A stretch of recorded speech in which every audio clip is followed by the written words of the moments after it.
Você sabe quem é Jesus?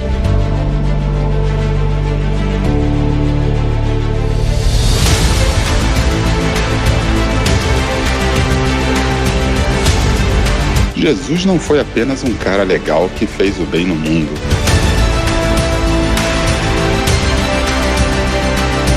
Você não crucifica caras legais. Você crucifica ameaças.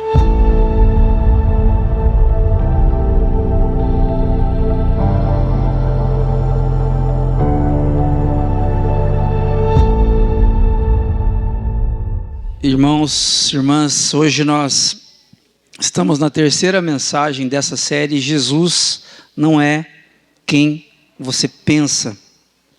E é importante nós termos humildade para reconhecer de que muitas vezes o Jesus que nós achamos que ele existe, ele é muito mais uma criação da nossa imaginação ou de um desejo do nosso coração a respeito de quem nós gostaríamos que Jesus fosse, do que de fato quem a Bíblia revela que Jesus é. E nós muitas vezes esperamos que alguém que não frequenta uma comunidade cristã tenha uma visão distorcida a respeito de Jesus. E de fato isso acontece. O problema é que muitas vezes nós, discípulos de Jesus de anos ou de décadas, de uma vida inteira, nós também temos visões distorcidas a respeito de quem Jesus é. Por quê? Porque a cultura, ela deforma a maneira como nós pensamos. A cultura, ela nos impulsiona para valores que não têm a ver com os valores de Jesus. E quando isso acontece, depois de anos de caminhada que você acha que conhece esse Jesus, independentemente da denominação, da religião que você frequentou a sua vida toda, em algum momento da nossa história nós nos deparamos com a dura realidade de que parece que Jesus, o Jesus revelado nas Escrituras, nós não conhecemos. Verdadeiramente nós não conhecemos. E quando nós pensamos em Jesus a partir da cultura, não é difícil nós imaginarmos um Jesus bastante distorcido, uma figura extremamente suave, uma figura dócil que nunca confronta, alguém que não tem capacidade de dizer não para você, alguém que sempre passa pano nas coisas que você faz. Por quê? Porque Jesus é amor. Jesus é amor, então ele me entende, ele me aceita exatamente como eu sou e ele quer mais é que eu seja feliz. Quando a gente olha para os evangelhos, a gente percebe que Jesus ele tem uma outra forma, ele tem outras características, mas quando nós olhamos para a nossa cultura, existem alguns recortes a respeito de Jesus que você pode se identificar aqui. Eu quero convidar você a olhar comigo, ó. Vê se você já ouviu isso. Jesus não julga ninguém. Jesus não julga ninguém. Jesus era contra qualquer tipo de dureza. Jesus é contra qualquer tipo de discurso duro. O Jesus que eu sigo não condena nada e nem ninguém. O Jesus que eu sigo não condena nada e nem ninguém. Afinal, Jesus só quer que você seja feliz. Jesus quer que você se sinta bem consigo mesmo. Quem já ouviu essa?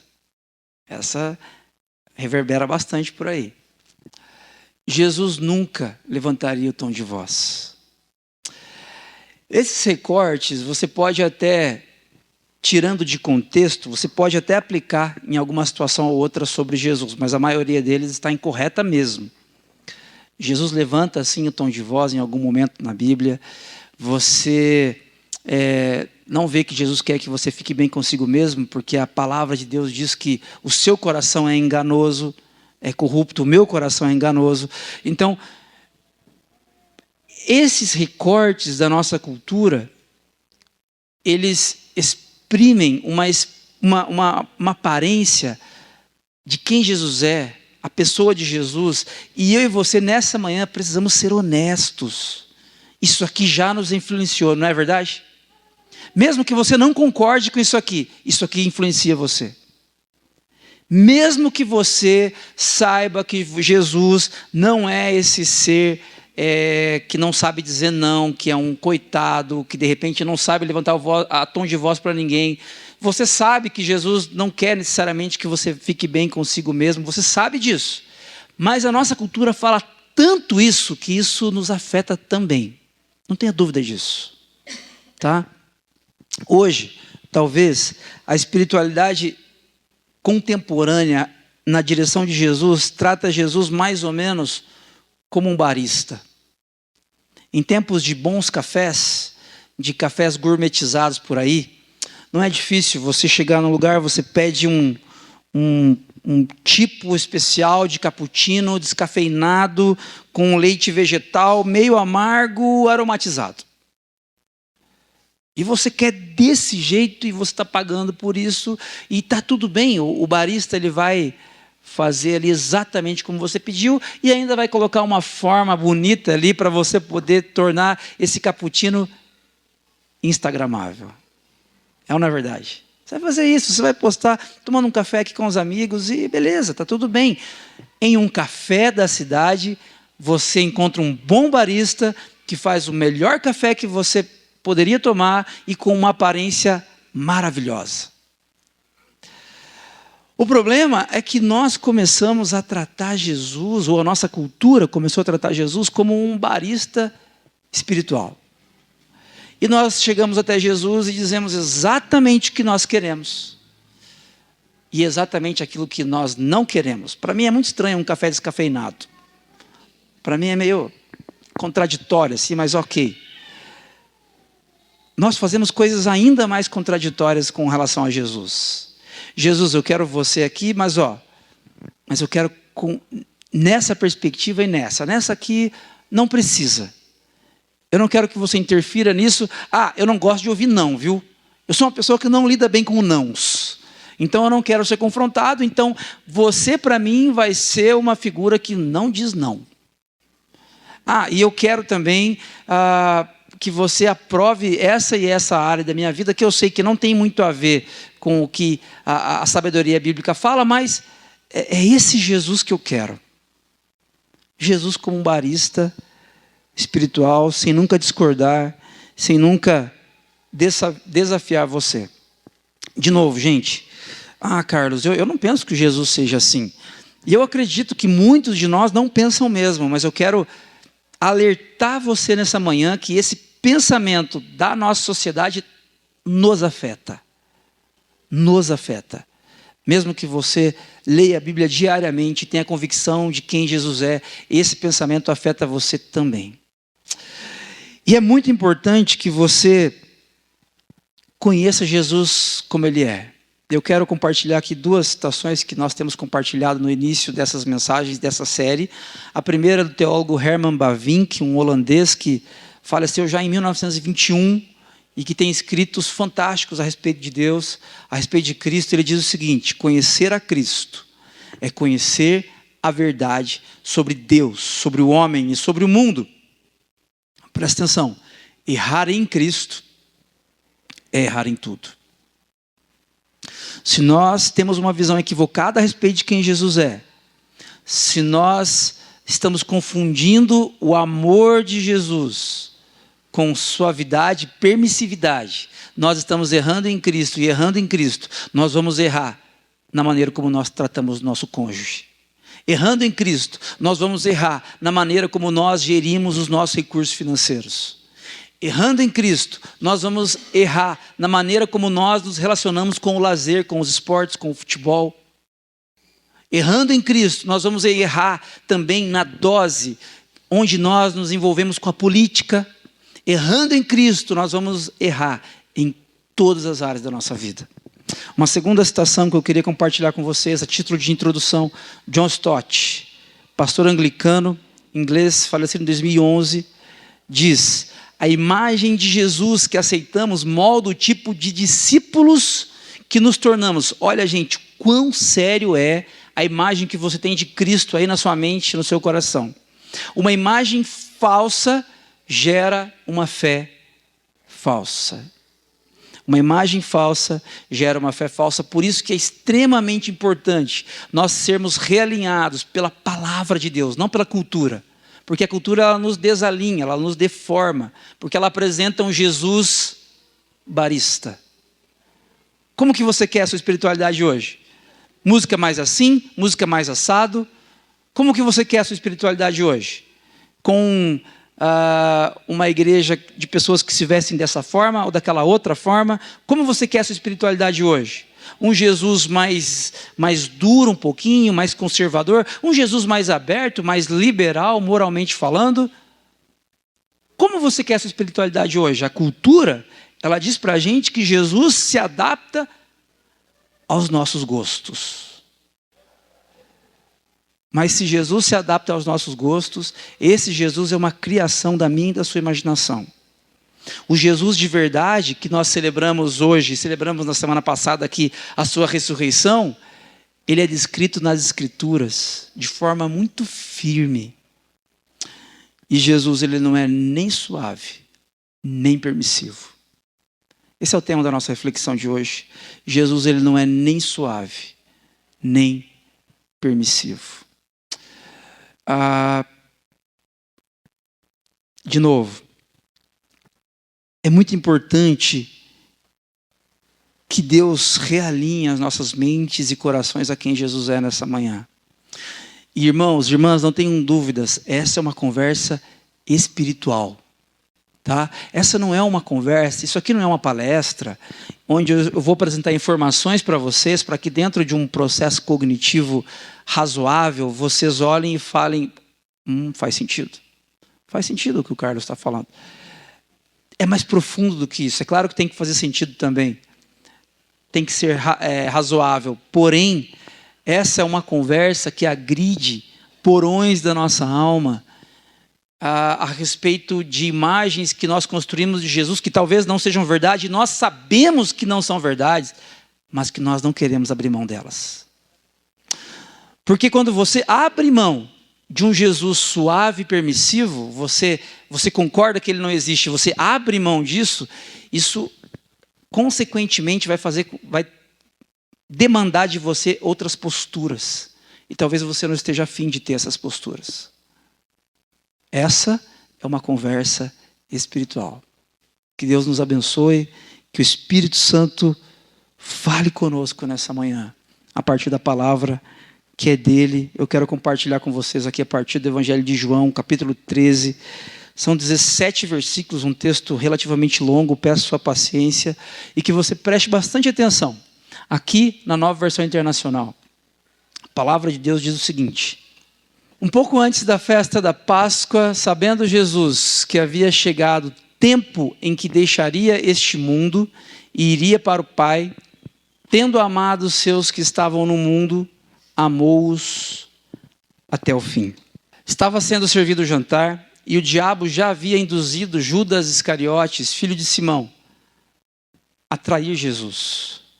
Jesus, sabendo que o Pai havia posto todas as coisas debaixo do seu poder, que viera de Deus e voltava para Deus, levantou-se da mesa, tirou a capa e colocou uma toalha em volta da cintura. Depois disso, derramou água em uma bacia e começou a lavar os pés dos seus discípulos, enxugando-os com a toalha que estava na cintura. Então chegou até Simão Pedro, que lhe disse: Senhor, vais lavar os meus pés? Jesus respondeu: você não compreende agora o que estou fazendo, mais tarde, porém, entenderá.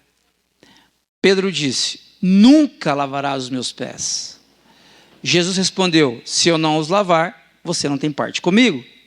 Simão Pedro respondeu: então, Senhor, não apenas os pés, mas também as mãos e a cabeça.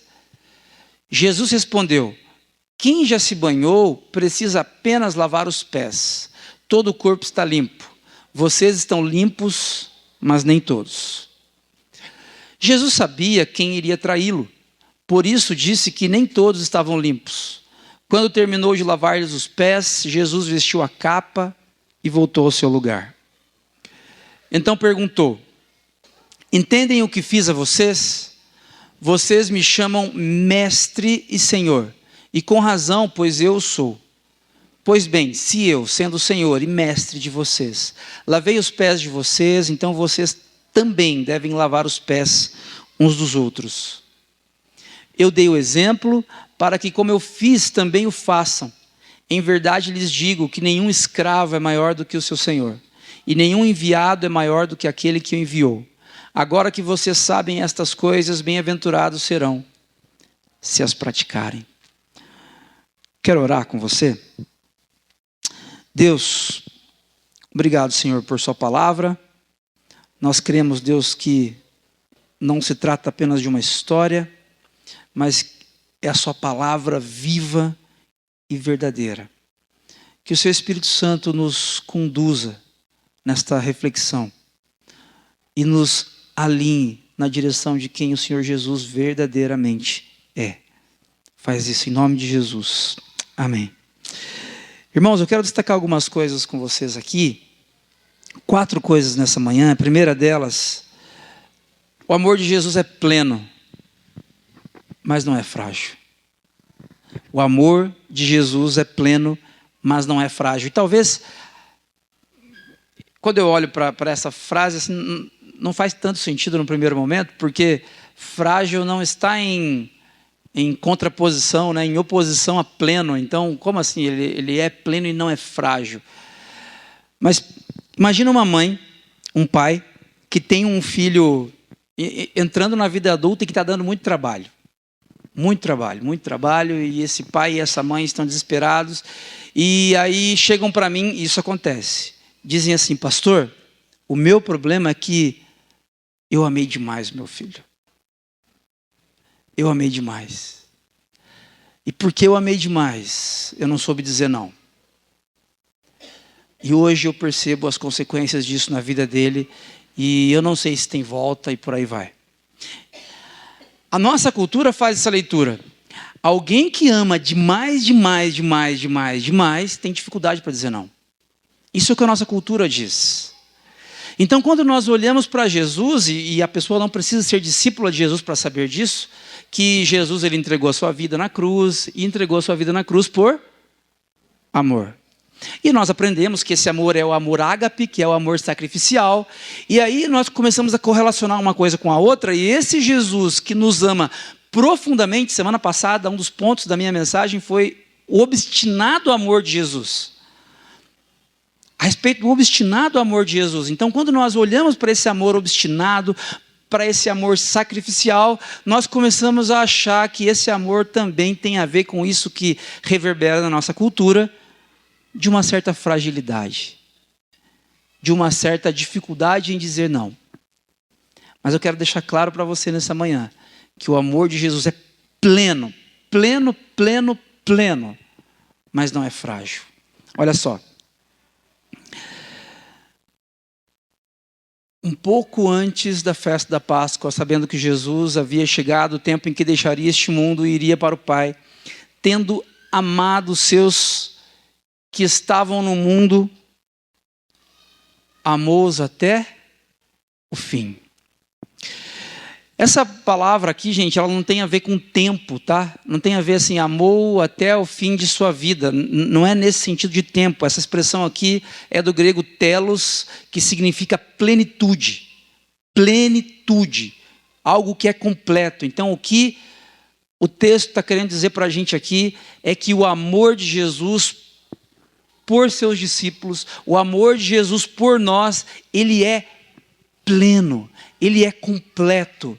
Ele não tem um local assim da sua vida, porque você é pecador, porque você é falho. Não existe um local, um espaço na sua vida que o Senhor Jesus disse: bom, eu não amo esse irmãozinho, essa irmãzinha, esse meu filho, essa minha filha, em função disso aqui. Não, Ele nos ama completamente, apesar, a despeito de quem nós somos.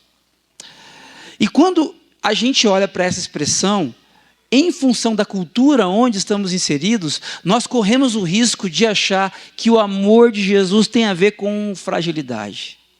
Nós corremos o risco de achar que Jesus nos ama como somos, então nós podemos permanecer como estamos, independentemente das nossas escolhas. Em algumas conversas que eu tenho, não é raro ouvir dizer, irmãos e irmãs, pessoas que que praticam coisas que claramente estão em desacordo com as Escrituras. Práticas, atitudes, ações, omissões que estão em desacordo com as Escrituras. Mas aí ela fala assim, mas Carlos, eu não consigo ver como Jesus poderia ser contra esse meu estilo de vida ou esse determinado estilo de vida, porque eu acho que Jesus só quer o meu bem. Eu acho que Jesus me ama tanto que ele me entende. E aqui, gente, nós precisamos entender que esse Jesus, que essa pessoa hipotética que ela está falando, ela está relatando, esse Jesus é uma criação cultural. Não é o Jesus relatado nas Escrituras. Porque o Jesus expresso nas Escrituras, sim, ele nos ama plenamente. Essa expressão, aqui somada à expressão amor que tem antes, tem a ver com um amor levado à plenitude, à consumação completa, que foi consumado onde? Na cruz. Jesus deu a vida dele totalmente, ele não ficou com uma reserva lá não, ele entregou completamente na cruz do Calvário, por amor. Porém, esse amor não é condescendência a respeito dos nossos erros, pecados. Olha só, o amor de Jesus é intenso e profundo, mas nunca cúmplice do nosso pecado. Às vezes você está diante de uma situação que você sabe que ela é incorreta, e você sabe que a prática recorrente disso aponta para o fato de que você ainda é escravo desse pecado. Jesus entrou na história, morreu na cruz por mim e por você, ressuscitou 3 dias depois, o Espírito Santo foi derramado, o reino de Deus chegou para que eu e você não fôssemos mais escravos do pecado. Somos pecadores ainda, todos nós, mas não precisamos mais ser escravos do pecado. Quando você percebe que ainda é escravo do pecado, e você racionaliza antes de pecar, você sabe que se apropriar desse copo aqui, neste momento, é algo que Jesus pediu para você não fazer. Aí você sabe que não é para fazer, mas Jesus me ama.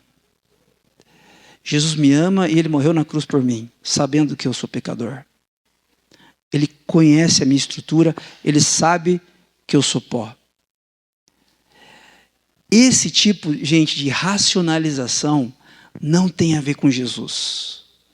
E a gente faz isso o tempo todo. Esse Jesus não é o Jesus revelado nas Escrituras, é o Jesus que eu e você construímos na nossa mente. O amor de Jesus é intenso, é visceral. O amor de Jesus é profundo na minha e na sua direção, mas jamais ele é cúmplice do nosso pecado. Nessa direção, Dietrich Bonhoeffer, teólogo alemão, diz o seguinte: a graça é gratuita, mas não é barata. Foi cara porque custou a vida do Filho de Deus e custará também a nossa vida. Não tenha dúvida disso. O amor de Cristo não é um amor permissivo, é um amor que chama ao discipulado. E, obviamente, a vida dentro da caminhada de discipulado é uma vida com erros. Sim, continuaremos errando. Mas, irmãos, atente para isso. O amor de Cristo não é um amor permissivo. A palavra de Deus, as Escrituras, de Gênesis a Apocalipse, a palavra de Deus é uma proposta de cosmovisão, de visão de mundo. O que isso significa?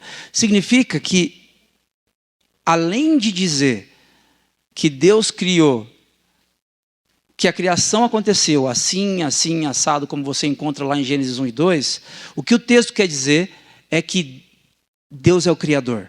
O Deus revelado nas Escrituras criou todas as coisas. Além de dizer de que em Gênesis 3,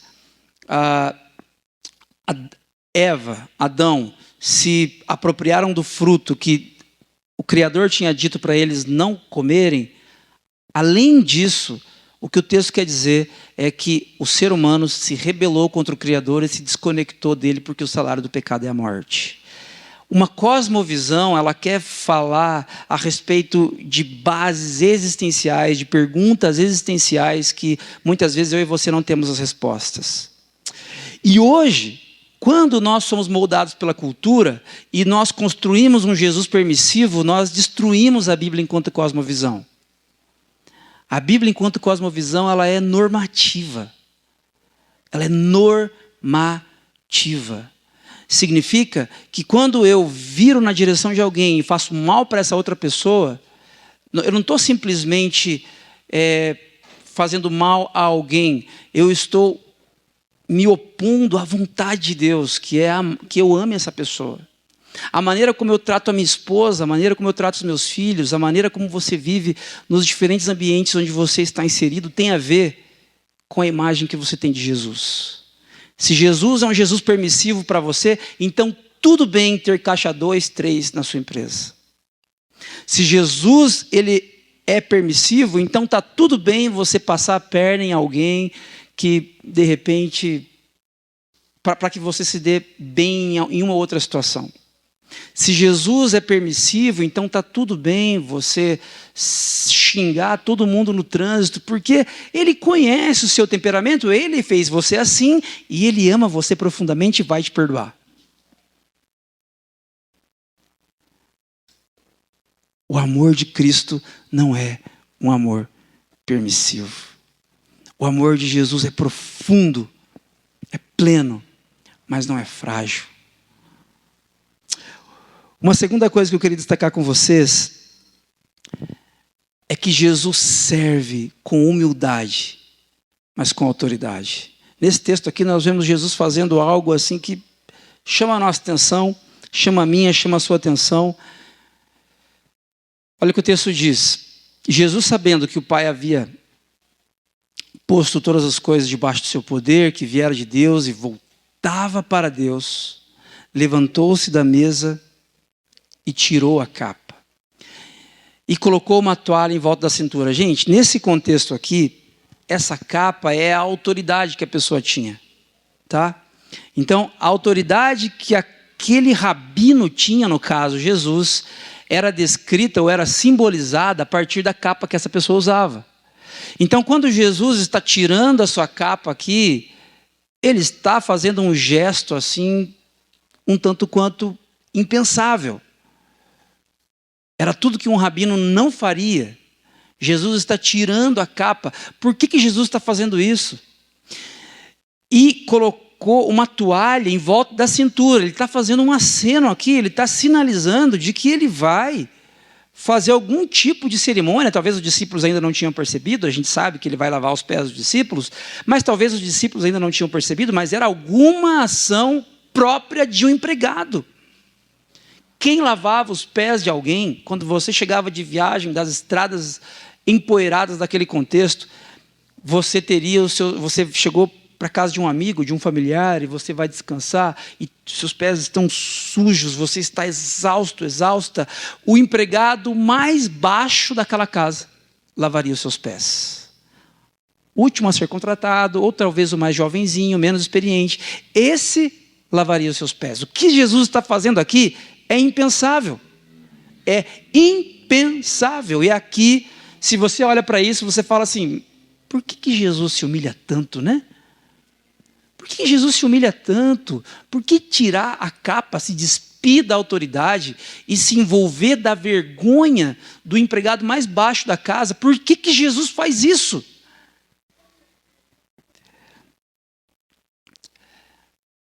Essa expressão ali de tirar é a mesma expressão que está aqui, em João 10, verso 17 e 18.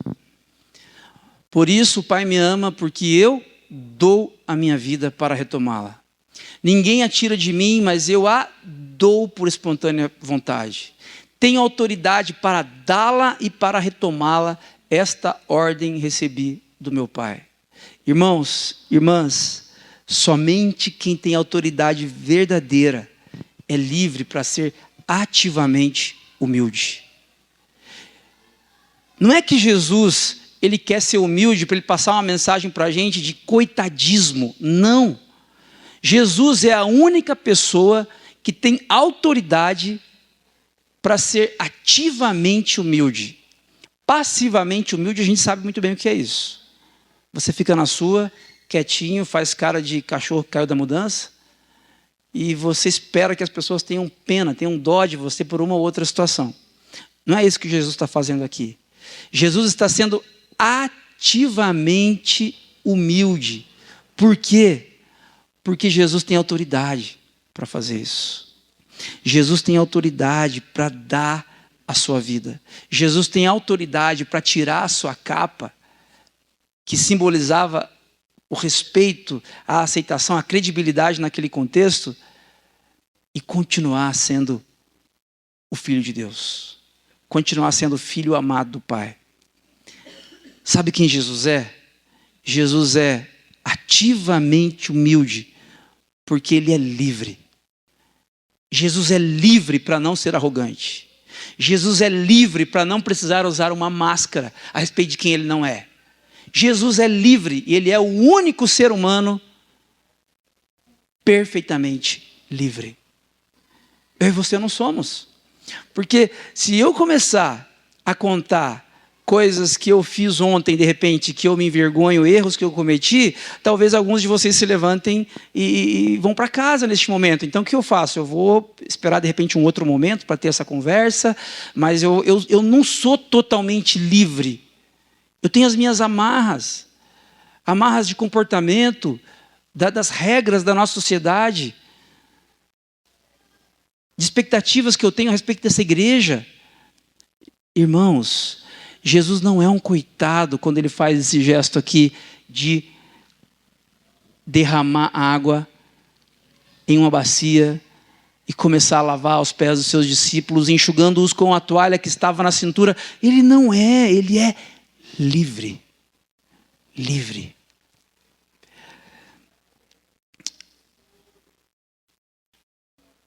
Para Jesus, servir não é sinal de fraqueza.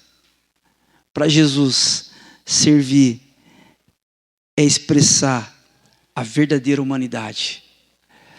Interessante, irmãos e irmãs, quando a gente olha para a criação, Gênesis 1 e 2, nós vemos que Deus, Ele cria Adão e Eva ali, os primeiros seres humanos, e Deus tira Eva da costela de Adão. Não tira nem do peito, nem das costas, nem das pernas, nem do ombro, da costela. Ela está do lado e te foi tirado da mesma altura do corpo de Adão.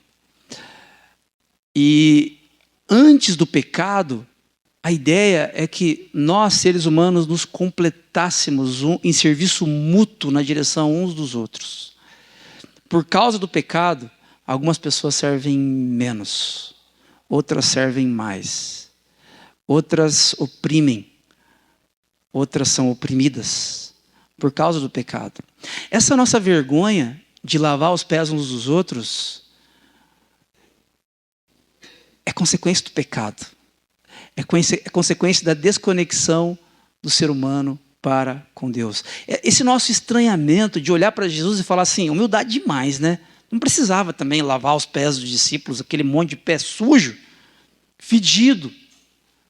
Não precisava Jesus também fazer isso. Poderia ter dado um exemplo que a lição seria a mesma. Jesus é livre.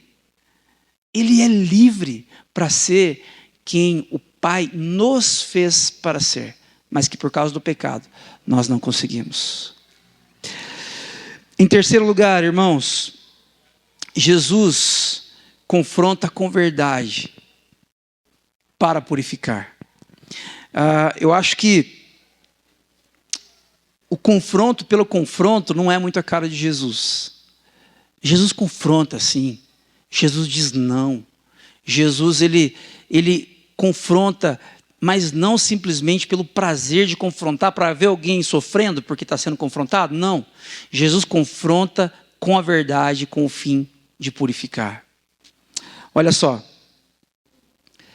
Então chegou até Simão Pedro, que lhe disse, Senhor, vais lavar os meus pés? Pedrão sempre meio teimoso, né? Jesus respondeu, você não compreende agora, Jesus com paciência, o que eu estou fazendo, mais tarde, porém, você vai entender. Mas Pedro, ele insiste, nunca lavarás os meus pés. Aí olha o que Jesus diz, Se eu não os lavar, você não tem parte comigo. Pedro quer impedir Jesus de lavar os seus pés, porém Jesus quer purificar a Pedro e por isso Jesus insiste. Talvez hoje você diga o seguinte: eu não vou lavar o pé de ninguém aqui, viu, gente? Não está no script. Tem gente que a gente poderia fazer uma cerimônia de lavar pés, não tem problema com isso. Mas assim, talvez você dissesse assim: não, Carlos, não precisa lavar meu pé não, tem gente pior do que eu, vai. Meu pé está sujo, ok, eu sou pecador, eu sou falho, mas tem gente pior do que eu, Carlos. Ou, não precisa fazer isso, eu acho um pouquinho constrangedor e, não estou afim não. Como Pedro. A gente não sabe as reais motivações de Pedro, as exatas motivações de Pedro para ele não querer que Jesus lavasse seus pés. A gente imagina. O ponto é que Jesus não negocia. Sem limpeza não há comunhão. Presta atenção nisso, gente. Sem limpeza não há comunhão com Jesus. E essa limpeza não é você que faz. Eu sei, Carlos, eu vou para casa, vou me lavar um pouquinho lá, eu vou deixar de fazer essa e essa coisa, depois eu volto e vou ter comunhão com Jesus. Não. Quem nos lava é o próprio Jesus.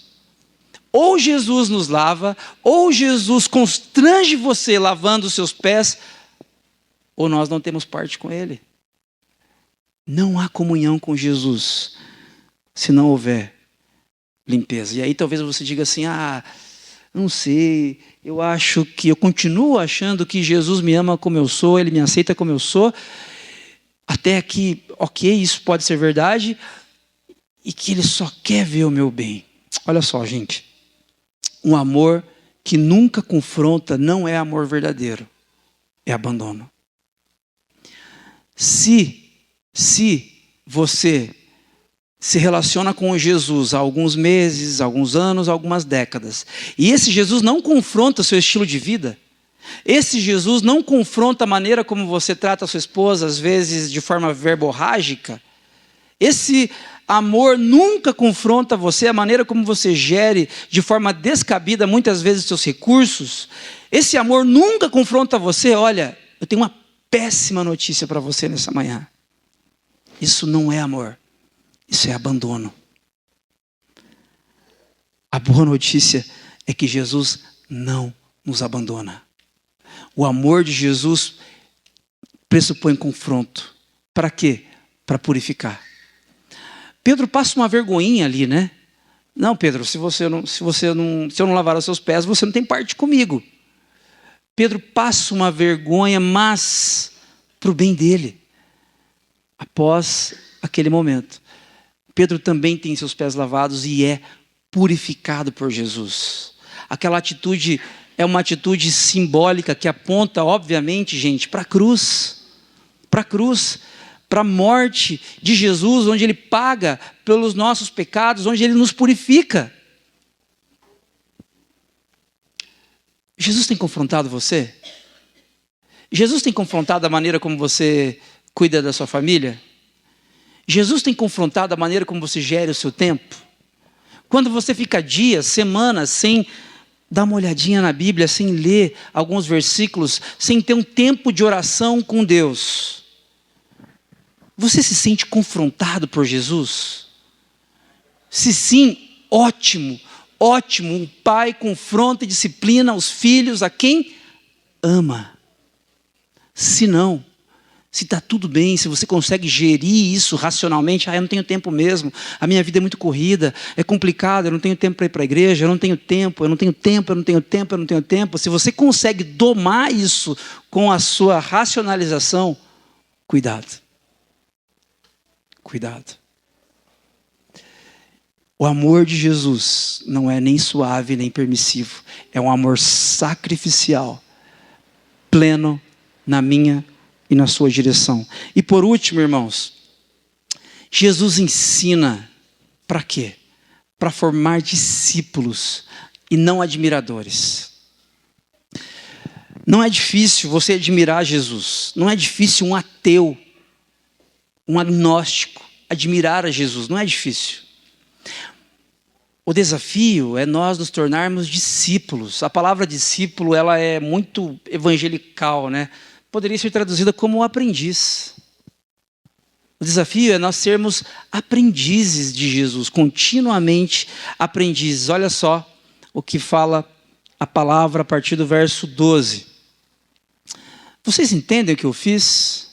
Vocês me chamam de mestre, Senhor, e com razão, pois eu sou. Pois bem, se eu, sendo o Senhor e mestre de vocês, lavei os pés de vocês, então vocês também devem lavar os pés uns dos outros. Eu dei o exemplo para que, como eu fiz, também o façam. Preste atenção nessa palavrinha aqui, ó. Preste atenção. Essa palavra que devem, ela é do grego opheilo, que significa estar em dívida com alguém no sentido financeiro. Olha só. Jesus não está dizendo assim, ó, se vocês quiserem, assim, se vocês são meus discípulos e se calhar para vocês, vocês também podem lavar os pés dos outros aí, se os pés deles também não estiverem muito sujos. Vocês podem fazer isso também, um dia ou outro. Certifiquem-se de tirar foto, tá? Tirem fotos, postem nas redes sociais. Se quiserem, façam isso. Não é isso. O que o texto está dizendo aqui é: lavei os pés de vocês, então vocês têm uma obrigação comigo. Eu purifico vocês para que vocês compartilhem dessa purificação com os outros. Esse Jesus, gente, esse Jesus é um Jesus que nos chama para um compromisso. Se você admira Jesus pelas palavras dele, pelas atitudes, pela coragem dele, ótimo, é um bom começo, mas é apenas um bom começo. Jesus nos chama nessa manhã, Jesus nos relembra nessa manhã de que ele nos convida para uma caminhada de aprendizado constante com ele. Por quê, gente? Por que nós somos constrangidos pelo amor de Jesus? Porque antes ele lavou os nossos pés. Porque primeiro ele nos amou. Ele deu a vida dele com um amor que não tinha a ver com um discurso, o amor que não era uma teoria, um amor real, sacrificial, obstinado na minha e na sua direção. Jesus nos amou assim. E porque ele nos ama profundamente, ele nos convida, ele nos constrange a fazer o mesmo. Ele nos constrange a... mas eu não vejo, eu não consigo imaginar um Jesus que quer me constranger a fazer algo. Esse constrangimento não é algo assim para você aprender, para você passar vergonha, não. Esse constrangimento é para dar propósito para a nossa história. Você tem propósito na sua vida quando você é inserido onde Deus quer que você esteja. E Deus quer que você esteja se relacionando com Ele e compartilhando dele com os outros. Olha só, seguir Jesus não é admirá-lo de longe, é viver como ele viveu. Seguir a Jesus é viver como ele viveu. Nós conseguimos perfeitamente? É claro que não.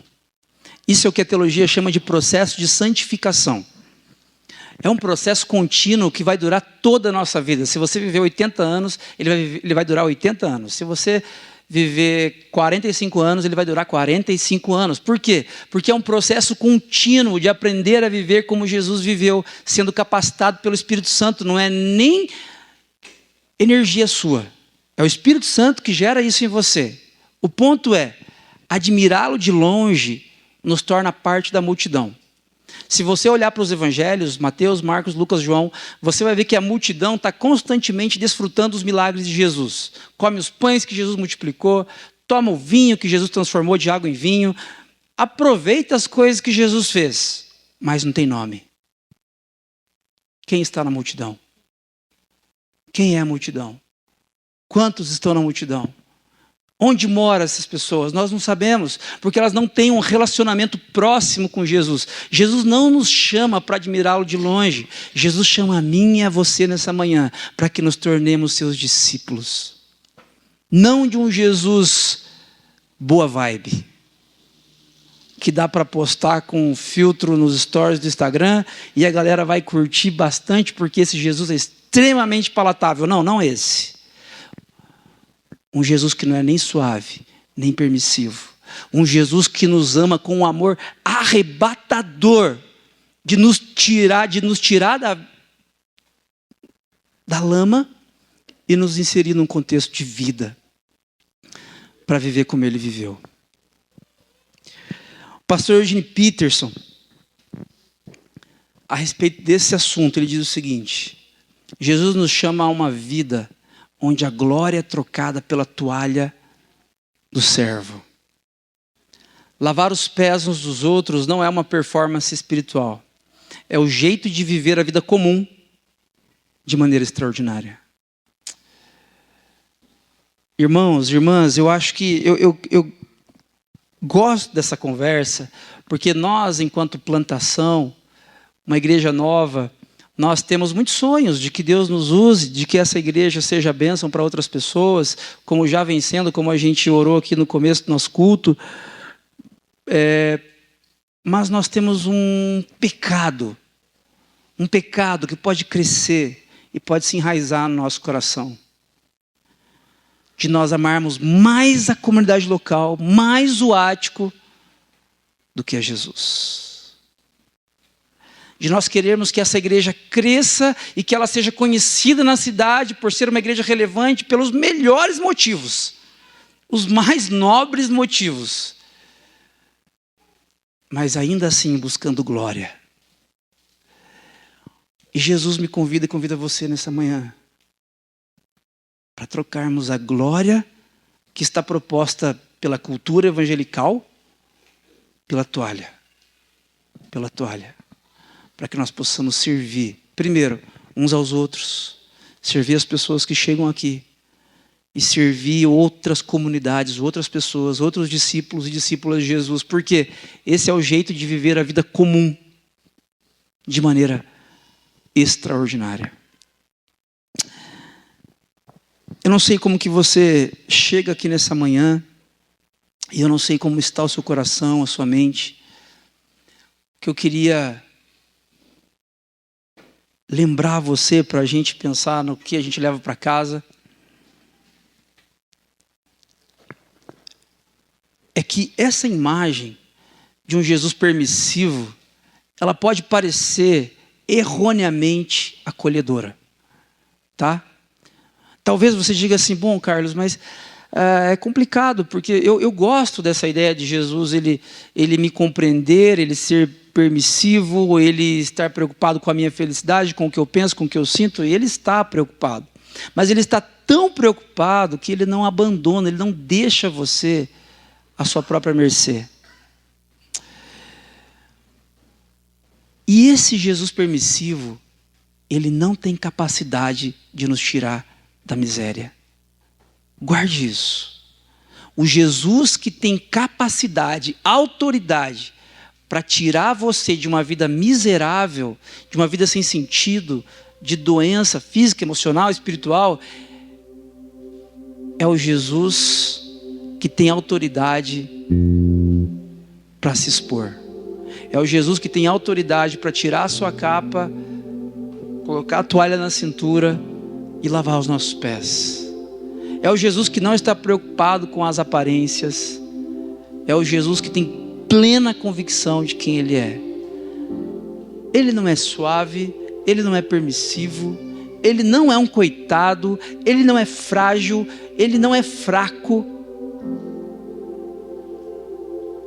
Ele é o ser humano mais forte, mais corajoso, mais intenso, mais amoroso que esse mundo já viu. É preciso ter muito amor para se despir de autoridade, como Jesus fez.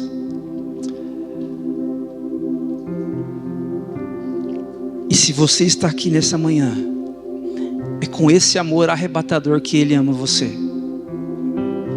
Jesus quer transformar a sua vida. Jesus quer trazer de novo sentido para a sua história. E Ele quer fazer isso a partir de uma perspectiva correta de quem Ele é. Ele não quer que você seja apenas um admirador. Ele não quer que você seja apenas alguém que curte as postagens dele nas redes sociais. Jesus quer que você seja um discípulo compromissado com Ele. porque você vai encontrar propósito para a sua história em um relacionamento com Jesus. Preste atenção nisso. O fato do amor de Jesus ser pleno não significa que ele é frágil. O amor de Jesus é forte e nos desafia a crescer e mudar. Essa é uma conversa, gente, de um convite ao crescimento. E quem tem filhos pequenos aqui sabem que crescer dói. Crescer dói. Mudar, virar a chave sobre quem Jesus é, dói. Jesus nos convida a crescer nessa manhã. A humildade ativa de Jesus revela sua autoridade verdadeira em expressar como a humanidade deveria viver. O que Jesus está fazendo não é exceção. Aquilo ali deveria ser a regra. Jesus não está fazendo um movimento assim maluco ali de lavar os pés dos discípulos para ser um ato pontual na história da igreja. Não, aquilo ali deveria ser a regra. Aquilo ali é a verdadeira humanidade. Jesus nos convida para viver o mesmo. Jesus nos ama e nos confronta para nos purificar e não para nos destruir. Não se sinta confrontado para vergonha nessa manhã. Sinta-se confrontado para purificação. Sem limpeza não há comunhão com Jesus. E por último, uma pergunta: você tem vivido como um aprendiz de Jesus ou como um admirador das suas boas obras? Você tem vivido como um imitador do mestre, desse Deus encarnado, revelado na história, ou como um admirador de longe? Deus de graça, Espírito Santo de Deus, realinha nossa mente e coração a quem de fato nosso Senhor e Salvador Jesus é. Nós reconhecemos, Pai, que a cultura, nossos pensamentos individualistas, relativistas, egocêntricos, orgulhosos, sempre constroem em nossa mente um Jesus palatável, um barista espiritual que entrega exatamente aquilo que queremos e pelo que estamos pagando.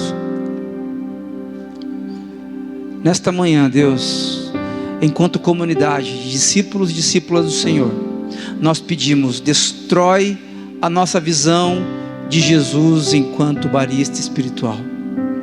Faz isso, Deus. Destrói a nossa visão a respeito de Jesus sendo suave, sendo permissivo, e nos relembra e nos faz sentir, experimentar novamente deste amor pleno. Obrigado, Jesus, porque o Senhor nos amou até o fim. Obrigado, Jesus, por este amor incompreensível, maravilhoso. Enche meus irmãos e irmãs aqui nessa manhã da certeza incomparável e inexplicável deste amor. Faz isso, Pai, em nome e por amor de Jesus. Amém.